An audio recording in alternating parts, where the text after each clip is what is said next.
మమ్మల్ని మిక్కిలిగా ప్రేమించిన మా ప్రియ పరలోకపు తండ్రి, ఇప్పటివరకు నాయనా మీరు మాతో మాట్లాడుతూ వచ్చిన మాటలను బట్టి నాయనా మీకెంతో వందనాలు. అయినా నాయనా మీరు మాకు మా ముందుకు తీసుకొచ్చిన హిజ్కియా, మనస్సే, చెవుని బట్టి నాయనా మీకెంతో వందనాలు. వారి నుంచి మేము నేర్చుకోవాల్సిన పాఠాలని నాయనా మేము ఆచరించడానికి మాకు కావాల్సిన కృపను మాకు దయచేయండి. నాయనా శ్రద్ధగా మిమ్మల్ని వెతకడానికి నాయనా మాకు సాయం చేయండి. ఇప్పుడు కూడా నాయనా మేము ధ్యానించబోయే మీ వాక్కుని నాయనా మా జీవితంలో ప్రాక్టికల్‌గా అప్లై చేసుకోవటానికి కావాల్సిన కృపను దయచేయండి. నైనా సాతాను శక్తుల్ని మీరు లయపరచండి. నేను విన్న మాటలు మా హృదయంలో భద్రపరుచుకొని మీ కొరకు జీవించడానికి సాయం దయచేయమని వేడుకుంటూ, మీ కృపను కోరుకుంటూ, నైనా నా నా ద్వారా మీరు మాట్లాడమని వేడుకుంటూ, ఈ చిన్ని ప్రార్థనను యేసు నామములో అడిగి ప్రార్థిస్తున్నాను తండ్రి. ఆమేన్. ఆహ్, ఆదికాండం 22 అధ్యాయం చదువుదామండి.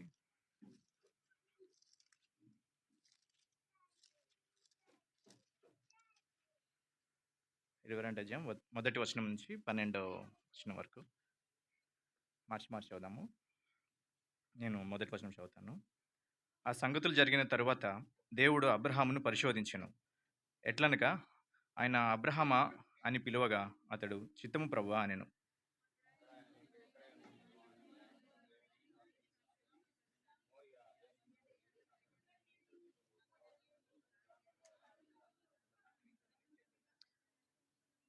తెల్లవారినప్పుడు అబ్రహాము లేచి తన గాడిదకు గంత కట్టి తన పనివారిలో ఇద్దరిని తన కుమారుడగు ఇస్సాకును వెంటబెట్టుకొని దహనబలి కొరకు కట్టెలు చీల్చి లేచి దేవుడు తనతో చెప్పిన చోటికి వెళ్ళెను. తన పనివారితో మీరు గాడిదతో ఇక్కడనే ఉండుడి, నేనును ఈ చిన్నవాడును అక్కడికి వెళ్ళి దేవునికి మ్రొక్కి మరలా మీ యొద్దకు వచ్చేదమని చెప్పి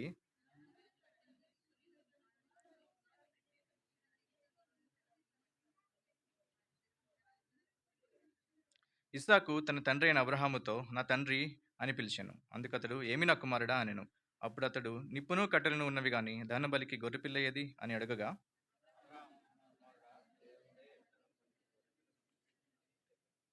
అలాగూ వారిద్దరూ కూడి వెళ్లి దేవుడు అతనితో చెప్పిన చోటికి వచ్చినప్పుడు అబ్రహాము అక్కడ బలిపీఠమును కట్టి కట్టెలు చక్కగా పేర్చి తన కుమారుడగు ఇస్సాకును బంధించి ఆ పీఠము పైనున్న కట్టెల మీద ఉంచెను.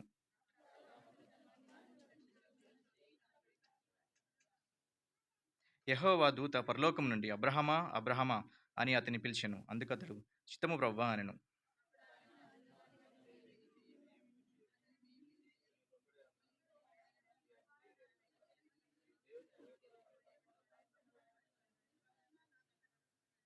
ఓకే. మన దేవునికి మన ఇక్కడున్న ప్రతి ఒక్కరికి మన మన పట్ల ఒక స్పెసిఫిక్ ప్లాన్ ఉంది. ఒక ఉద్దేశ్యం ఉంది. ప్రతి ఒక్కరికి అది అందరికి ఒకటే కాదు. ఒక్కొక్కరికి ఒక్కొక్క ఉద్దేశ్యం ఉంది. ఆ ఉద్దేశాన్ని మనము తెలుసుకున్నప్పుడే మన జీవితం పర్పస్ ఉంటది. ఎఫెక్టివ్‌నెస్ ఉంటది. మన జీవితంలో ఫలం ఉంటది. లేకపోతే మనము ఇందాక గాలికి చెదరగొట్టినట్లు మనము ఆహ్, ఒక పర్పస్ లేకుండా ఏదో జీవిస్తున్నట్టు జీవిస్తాం గానీ, దానివల్ల ఫలం ఉండదు. దేవునికి మహిమ రాదు. మనకు గూడా ఆ పర్పస్ మన జీవితంలో ఫుల్‌ఫిల్ అవ్వదు. అందుకని ఇక్కడ మనం అబ్రహాము జీవితం చూసినప్పుడు, అబ్రహాము మొదటి వచనంలో మనం అబ్రహాం నుంచి నేర్చుకోవాల్సిన విషయాలు మీకు కొన్ని నేర్పిస్తాను. మన జీవితంలో సాక్రిఫైస్ అనేది క్రిస్టియన్ లైఫ్‌లో చాలా ఇంపార్టెంట్. ఇప్పుడు సాక్రిఫైస్ గురించే ఇద్దరు ముగ్గురిని మీ ముందుకు తీసుకొస్తాను. వాళ్ళ జీవితంలో ఎట్లాగా దేవుణ్ణి గనపరిచారో సాక్రిఫైస్ చేసి మీ ముందుకు తీసుకొస్తాను.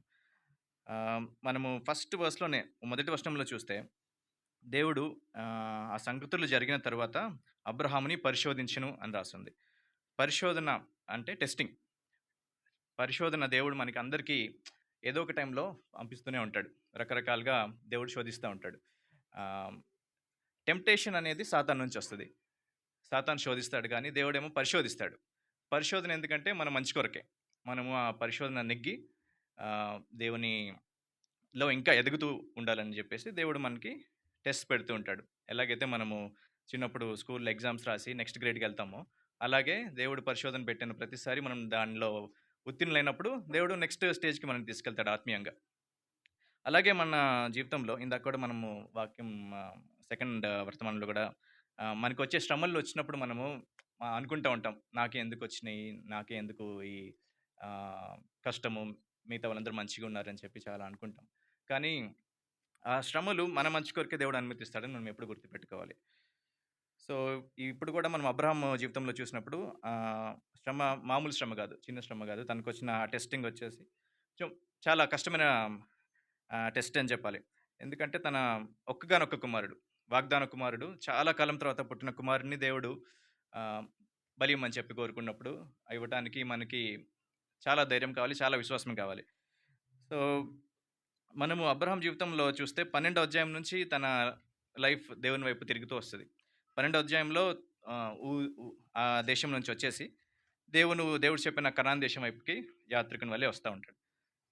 అక్కడి నుంచి తను చాలా కష్టాలు ఎదుర్కొంటా వచ్చాడు. 12వ అధ్యాయంలోనే మనం చూస్తాము.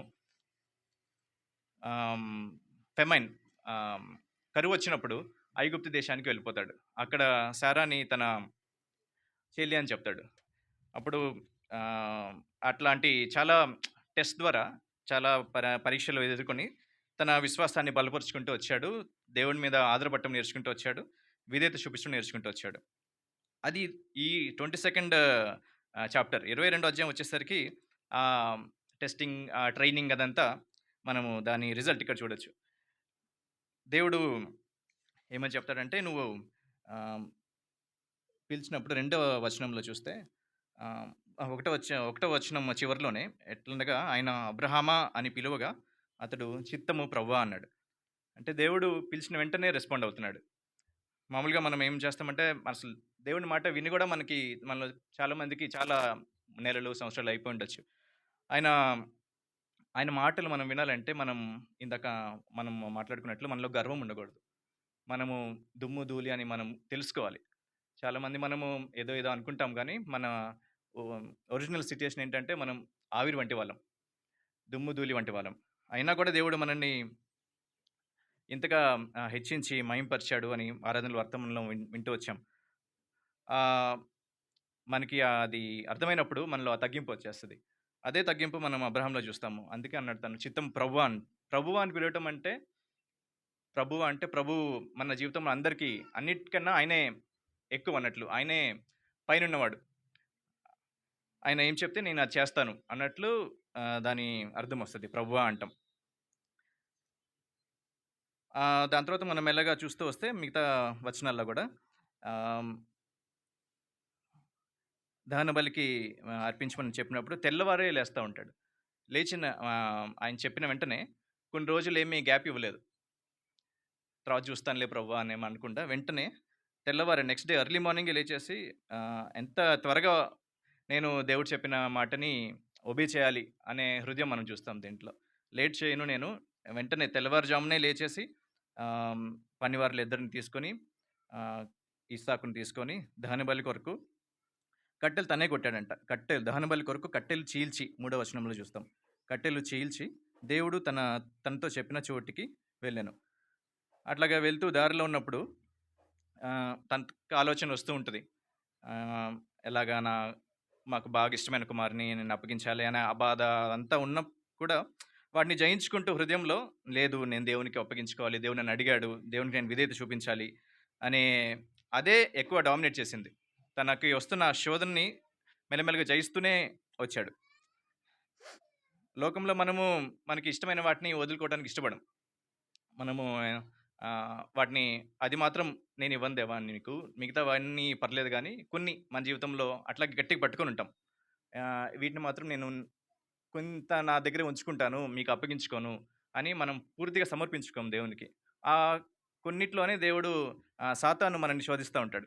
మన వీక్ పాయింట్స్‌లోనే దేవుడు వీడిని ఇట్లా పట్టుకుందామా అని సాతాను ఎట్లా పట్టుకుందాము, ఎట్లా పడగొడదాము అని చూస్తాడు. ఇందాక మనము ఆహ్, మనష్షే గురించి, తర్వాత జెహూ గురించి చూసినప్పుడు గూడా, జెహూని గూడా అట్లాగే వీక్ పాయింట్‌లో పట్టుకున్నాడు. తన శ్రద్ధగా లేడు, భక్తిగా లేడు. కాబట్టి తనని డైవర్ట్ చేద్దామని జెప్పేసి మనకు గూడా ఈ సోషల్ మీడియా ఎక్కువైనప్పుడు ఈ ఈ 21st సెంచురీలో social media Facebook, WhatsApp, Instagram అన్నీ ఎక్కువైపోయి, యూట్యూబ్ మన ఫోన్‌లో మన టైం ఎక్కువైపోయి, డైవర్షన్స్, డిస్ట్రాక్షన్స్ ఎక్కువైపోయి, దేవునికిచ్చే సమయం ఇవ్వట్లేదు మనము. దేవుని మీద ఆ ప్రేమ లేదు. దేవుని మీద శ్రద్ధ లేదు. దేవుడంటే ఆ భయం లేదు. భక్తి లేదు. ఇంకట్లాగే మెల్లమెల్లగా ఇందాకన్నట్లు బలహీనం అయిపోతా ఉన్నాము. మెల్లమెల్లగా మనం సరి చేసుకోకుండా పర్లేదులే అని అడ్జస్ట్ అయిపోతూ ఉంటున్నాం. కాంప్రమైజ్ అయిపోతూ ఉంటున్నాము. మిగతా వాళ్ళు కూడా అట్లాగే ఉన్నారు కదా! మనం కూడా ఉంటే ఏముందిలే అని సర్దుకుపోతున్నాము. దానివల్ల మనము దేవుడు మన కొరకు ఉద్దేశించిన పనులు ఏం మన ద్వారా అవ్వట్లేదు. మనము ఒక స్టాటిక్‌గా ఉంటున్నాం. అట్లాగే ఉంటున్నాం. ఏమీ ఉపయోగపడని వారిగా ఉంటున్నాం. కానీ మనకది చాలా సార్లు మనం అది గ్రహించట్లేదు.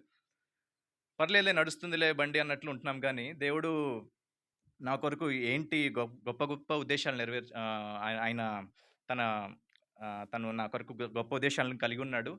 నేను వాటిని చేసినప్పుడు దేవుడు నన్ను బ్లెస్ చేస్తాడు. ఇప్పుడు అబ్రాహాంని ఎట్లాగైతే ఎంతో మందికి బ్లెస్సింగ్‌గా ఉంచాడో, ఇప్పటికీ ఆయన బ్లెస్సింగ్‌ని బట్టి మనం బ్లెస్ అవుతున్నాం.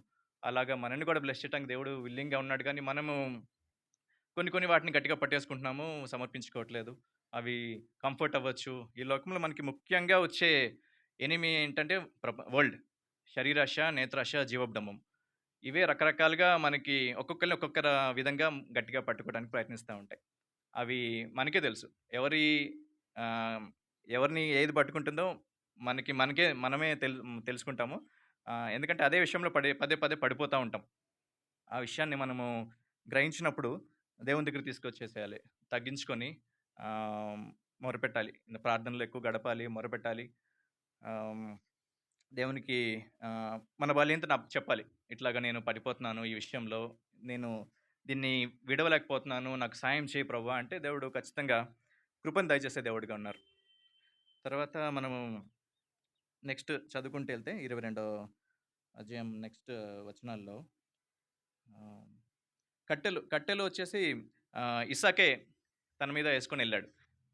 ఒక బలిని అర్పించాలంటే ఆ కట్టెలు మనిషినంతా కప్పాలి కాబట్టి బరువుంటాయి.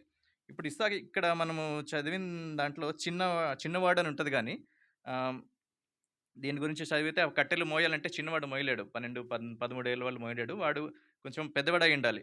అరౌండ్ 18 ప్లస్ అయ్యుండాలి. అంత బరువు మోయాలంటే. కాబట్టి ఇక్కడ మనము ఈ స్టోరీలో అబ్రహాం విశ్వాసం ఎంతకైతే చూస్తామో, ఇస్సాకు విశ్వాసం గూడా అంతగా చూస్తాం. అంత సమర్పణ ఇస్సాకులో గూడా చూస్తాం. ఎందుకంటే మామూలుగా ఆహ్, ఆ ఏజ్‌లో దేవునికి సరెండర్ అవ్వటము, తండ్రి చెప్పే మాటకి విధేయత చూపించడం అనేది చాలా అరుదు. తనని చిన్నప్పటి నుంచి పెంచిన విధానాన్ని బట్టి, దేవుని భయభక్తుల్లో పెంచిన విధానాన్ని బట్టి అబ్రహాము, ఇస్సాకు కూడా ఆ విధేయత చూపించగలిగాడు. తర్వాత మనము లాస్ట్‌లో చూస్తాము దేవుడు బలికి తనకి బదులుగా బలి పశువుని ఏర్పరిచి దేవుడిని అబ్రాహాం విశ్వాసాన్ని కనపరిచాడు. ఇది మనము అబ్రాహాం జీవితంలో ఆహ్, మనకు తెలిసిన ఆహ్, గొప్ప విశ్వాస విజయం. ఇది అబ్రాహాం గురించి. ఇంకొక వ్యక్తి గురించి కూడా చూద్దాము.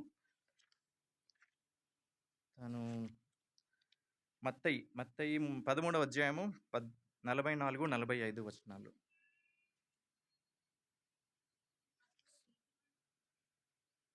సారీ. లేదండి. ఇది ఆహ్, మిక్కిలి విలువగల అత్తరుని పగలగొడతది కదా! అది ఆ వర్స్ ఒక్కసారి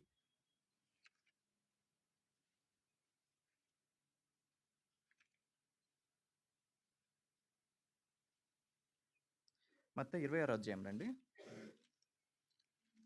మత్తయి సువార్త 26 అధ్యాయము 26 ఆరో అధ్యాయం నుంచి కరెక్ట్. ఆరో వచనం నుంచి చదువుతారా? హ్మ్. హ్మ్.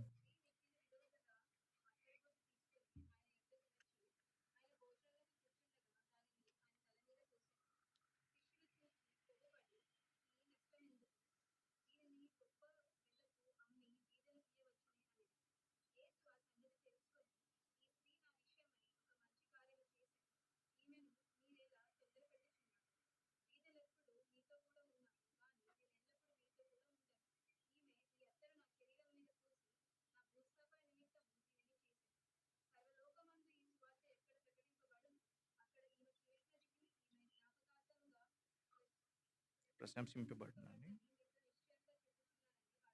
ఓకే. ఇక్కడ మనము పాపాత్మురాలైన స్త్రీ దేవునికి ఎట్లాగైతే తన మిక్కిలి విలువ గల ఆ అత్తరుని ఇచ్చిందో, దాని నుంచి కొన్ని విషయాలు నేర్చుకుందాం. ఆహ్, మొదటి విషయం ఏంటంటే, తన జీవితంలో మిక్కిలి విలువ గల అత్తరు కన్నా గూడా దేవుడు ఇంకా విలువ గలవాడని తను గ్రహించుకుంది. అది మనం గ్రహించుకుంటున్నామా లేదా? ఎందుకంటే మన జీవితంలో కొన్నిటికి ఎక్కువ టైమ్ ఇస్తున్నామంటే మనము నన్ను కూడా ఇంక్లూడ్ చేసుకొనే చెప్తున్నాను. కొన్నిటికి ఎక్కువ టైమ్ ఇస్తున్నామంటే మనము దేవుని కన్నా అవి ఇంపార్టెంట్ అని ఇండైరెక్ట్‌గా చెప్తున్నట్లే. ఒకవేళ దేవుడినే ఎక్కువ మనము ప్రేమిస్తే, ఎక్కువ గనపరిస్తే వాటిని మనం ఎక్కువ గనపరచము దేవుని కన్నా ఎక్కువ. కానీ ఇక్కడ తిని నుంచి మనం నేర్చుకోవాల్సిన విషయం ఏంటంటే, ఎంత విలువగల అత్తరైనా కూడా తను దాన్ని వదిలిపెట్టేసింది. ఎందుకంటే అది ఒకవేళ తన దగ్గరే ఉండుంటే, తన లైఫ్ బావుండేది. కంఫర్టబుల్‌గా ఉండేది. నెక్స్ట్ కొన్ని సంవత్సరాల వరకు సుఖంగా జీవించేది ఆ డబ్బులతో. కానీ దాన్నంతా విడిచిపెట్టేసి దేవునికి దాన్ని అర్పించింది. అది మొదటి పాయింట్. సెకండ్ వచ్చేసి తను అట్లాగా చేసేటప్పుడు అతన్ని యేసయ్య మీద ఇచ్చేటప్పుడు మిగతా వాళ్ళు ఏమనుకుంటున్నారనేది తనేం పట్టించుకోలేదు. మనం చాలా సార్లు ఏమనుకుంటామంటే, మిగతా వాళ్ళు ఏమనుకుంటారేమో, దేవుడి కొరకు నేను ఆహ్, మాట్లాడితే, దేవుని కొరకు నేను ఏదైనా చేస్తే, మిగతా వాళ్ళు నన్ను వి బ వీడు మరీ భక్తి గలవాడు అనుకుంటారేమో అని చెప్పేసి మనం చాలా సార్లు దేవుని కొరకు నిలబడం. పీపుల్ ప్లీజర్స్‌గా ఉంటాం. మనుషుల్ని మనము మెప్పించే వారిగా ఉంటాం గానీ, దేవుడిని మెప్పించే వారంగా ఉండం. పిలాతు కూడా అట్లాగే ఉన్నాడు. మనుషులు ఏదడిగితే అట్లా చేశాడు గానీ, ఆహ్, కరెక్ట్‌గా జడ్జ్‌మెంట్ ఇవ్వలేదు. కాబట్టి మనము రెండవదేంటంటే, మనము మనుషుల్ని ప్లీజ్ చేసేవారంగా కాకుండా, దేవుడిని ప్లీజ్ చేసేవారంగా ఉండాలి. మనుషులు అనుకునే వాటిని మనం పట్టించుకోకూడదు. దేవుడు గనపరచబడాలి అనేదే మన మైండ్‌లో ఉండాలి. అది సెకండ్‌ది. థర్డ్‌దొచ్చేసరికి మనము దేవుని కొరకు నిలబడినప్పుడు, ఇట్లాగ దేవుని కొరకు మనము మనని సాక్రిఫైస్ చేసుకున్నప్పుడు, మన ఇష్టమైన వాటిని సాక్రిఫైస్ చేసుకున్నప్పుడు, దేవుడు మన కొరకు మాట్లాడతాడు. ఇక్కడ యేసయ్య మిగతా వాళ్ళందరూ శిష్యులందరూ ఆహ్, తనని కామెంట్ చేసినప్పుడు, "ఏంటి దేవా మీరు ఆవిడంత విలువ గల దాన్ని వేస్ట్ చేసింది." అంటే యేసయ్య వచ్చి డిఫెండ్ చేసాడు తనని. అట్లాగే మనం గూడా ఎవరైనా మనము దేవుని కొరకు నిలబడినప్పుడు, దేవుని కొరకు సాక్రిఫైస్ చేసినప్పుడు, పరిస్థితుల్లో మనల్ని దేవుడు నిలబెట్టేవాడిగా ఉంటాడు. దేవుడు మన కొరకు డిఫెండ్ చేసేవాడిగా ఉంటాడు. అది మనం గుర్తుపెట్టుకోవాలి. ఇది మనము దీని నుంచి నేర్చుకోవాల్సిన 3 విషయాలు. ఆహ్, ఇంకొక వ్యక్తిని చూద్దాము. మత్తయి సువార్త 19వ అధ్యాయము 16వ వచనం.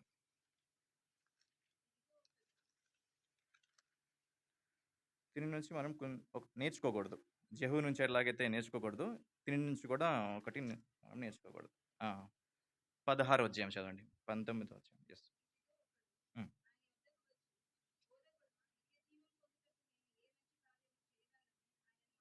కంటిన్యూ. హ్మ్.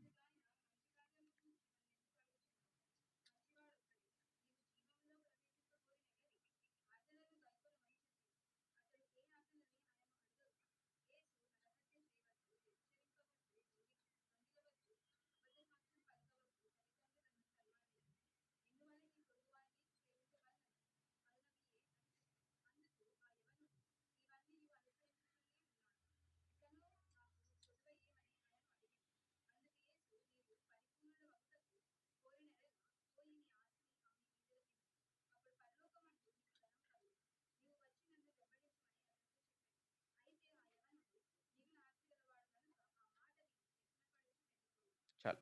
చాలు. సో, ఇక్కడ మనం చూస్తే తనకు నచ్చిన దాన్ని విడిచిపెట్టలేకపోయాడు. సో, వీటన్నిటిలో మనం చూసేదేంటంటే నేను చెప్పిన మూడిట్లో నచ్చిన దాన్ని మనం విడిచిపెడుతున్నామా దేవుని కొరకు? అది మెయిన్ పాయింట్. తినైతే తన ఆస్తిని ఎక్కువ ప్రేమిస్తున్నాడు దేవుని కంటే. అందుకనే తను దేవుడు విడిచిపెట్టమన్నప్పుడు విడిచిపెట్టలేకపోయాడు. అది అంత ఇష్టమైపోయింది. డబ్బులు లేకుండా ఉండలేకపోయాడు. ఆహ్, సుఖాలు, ఆ కార్, అప్పుడున్న కల్చర్ వాటన్నిటిని తను విడిచిపెట్టలేకపోయాడు. దేవుడు విడిచిపెట్టమన్నప్పుడు కూడా వ్యసనపడిచి వెళ్ళిపోయాడంట. దిగులు పడి వెళ్ళిపోయాడు. మనము ఇతని నుంచి నేర్చుకోవాల్సిందేంటంటే, దే దేవుడు మనకి కొంచెం కష్టమైన వాటిని విడిచిపెట్టమన్నప్పుడు కూడా దేవుని కొరకు విడిచిపెట్టే మనసు మనం కలిగి ఉండాలి. ఈజీ విడిచిపెట్టడం అందరికీ సులభమే కానీ, కష్టమైనవి చేయమన్నప్పుడు కూడా చేయటమే మనకి దేవుడు మన నుంచి కోరుకుంటున్నాడు. అబ్రహాం జీవితంలో కూడా మనము చూసిన విషయాలు మళ్ళొకసారి మీకు చెప్తాను. విశ్వాసం. కష్టమైన విషయాలను కూడా దేవుని మీద విశ్వాసం ఉంచి విధేయత చూపించడం. మనము హెబ్రీయులకి రాసిన పత్రికలో అబ్రహాం విశ్వాసం గురించి ఇంకొక మాట రిమైండ్ చేస్తాను మీకు. 11వ అధ్యాయము 17వ వచనము, 18, 19 3 వచనాలు. ఆహ్, హ్మ్. హ్మ్.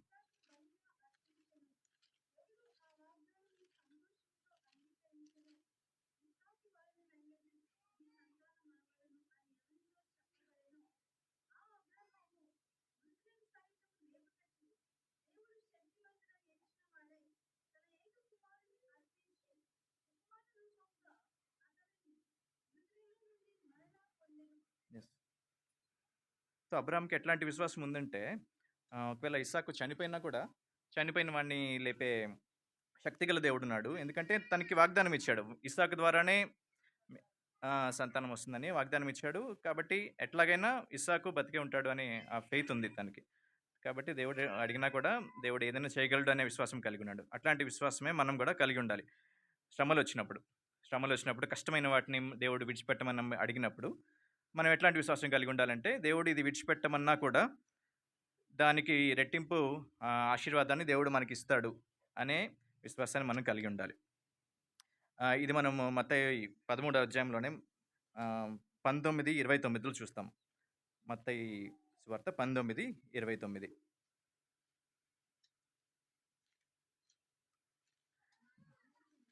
హ్మ్. హ్మ్.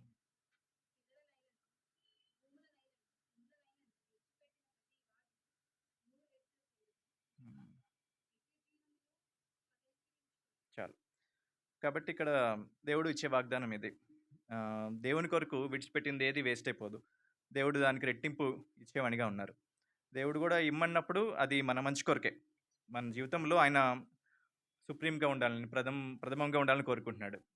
ఇప్పుడు అబ్రహాం జీవితంలో చూసుకుంటే, ఇస్సాకు మీదున్న ప్రేమ కంటే దేవుని మీదున్న ప్రేమ ఎక్కువగా ఉండాలని దేవుడు కోరుకుంటున్నాడు కాబట్టి, ఈ టెస్ట్ తనకి అనుమతించాడు. అలాగే దేవుడు మనకిచ్చే ప్రతి టెస్ట్ గూడా, దేవుని మీద ప్రేమని మనకి ఇంకా ఎక్కువ చేయటానికి, మనకి దేవుని మీద కమిట్మెంట్‌ని ఇంకా బలపరచటానికే దేవుడు అనుమతిస్తుంటాడు. ఆయన స్వారూప్యంలోకి, ఆయన కుమారుని స్వారూప్యంలోకి మార్చటానికే మనకి దేవుడు ఆహ్, టెస్ట్ అనుమతిస్తూ ఉంటాడు.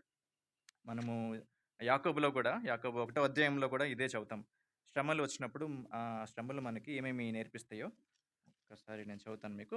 యాకోబు 1వ అధ్యాయము 2వ వచనం. నా సహోదరులారా, మీ విశ్వాసమునకు కలుగు పరీక్ష ఓర్పును పుట్టించునని ఎరిగి, మీరు నానా విధములైన శోధనలో పడినప్పుడు అది మహానందమని ఎంచుకొనుడి. మీరు సంపూర్ణులను, అనునాంగులను, ఏ విషయంలోనైనను కొదువలేని వారిని యుండునట్లు ఓర్పు తన క్రియను కొనసాగింపనీయుడి. ఇక్కడ చూస్తే శోధన వచ్చినప్పుడు మనకి అది మన మంచి కొరకే దేవుడు అనుమతిస్తున్నాడని ఇక్కడ యాకోబు కూడా రాస్తా ఉన్నాడు. అది మనల్ని సంపూర్ణులుగా చేస్తది. ఏ విషయంలో కొదువ లేని వారిగా చేస్తది. కాబట్టి శోధన వచ్చినప్పుడు మనము దిగులు పడకుండా దేవుని మీద అబ్రాహాం ఎట్లాగైతే గట్టిగా విశ్వాసం కలిగి స్థిరంగా పట్టుకున్నాడో, దేవుణ్ణి హత్తుకున్నాడో, మనం కూడా అట్లాగే పట్టుకోవాలి. అలాగే విడిచిపెట్టమన్నవి ఆ స్త్రీ ఎట్లాగైతే విడిచిపెట్టిందో, తనకి నచ్చింది కూడా విలువగల దాన్ని విడిచిపెట్టిందో మనం కూడా అట్లాగే విడిచిపెట్టాలి. అలాగే మత్తయి 13వ అధ్యాయం 44, 45వ అధ్యాయంలో దేవుని యొక్క విలువ ఏంటి? పరలోక రాజ్యం యొక్క విలువ ఏంటి అని మనం క్లియర్‌గా చూస్తాం. ఒకసారి అది కూడా చూద్దాము. మనకి మత్తయి 13, 44, 45. హ్మ్. హ్మ్. యెస్. యెస్.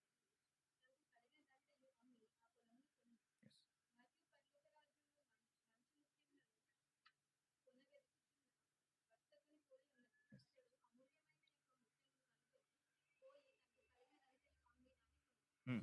ఇది చాలు. ఇది తను ఆ స్త్రీ కనుక్కుంది ఈ సీక్రెట్‌ని. పరలోక రాజ్యం యొక్క విలువేంటో తను తెలుసుకుంది గాబట్టి, ఈ అత్తరు అంత ఏమి విలువ కలది కాదు అని గ్రహించింది గాబట్టే వాటిని విడిచిపెట్టేసింది. ఆహ్, దేవునికి సమర్పించేసుకుంది. అట్లాగే మన జీవితంలో గూడా మనము గట్టిగా పట్టుకునేవి మనము విలువ గలది అనుకుంటాము. మనకి ఉపయోగపడాయి అనుకుంటాం గానీ, ఆహ్, కానీ పరలోక రాజ్యంతో మనం కంపేర్ చేసుకుంటే ఆ! మనం పరలోక రాజ్యం యొక్క విలువతో పోల్చుకుంటే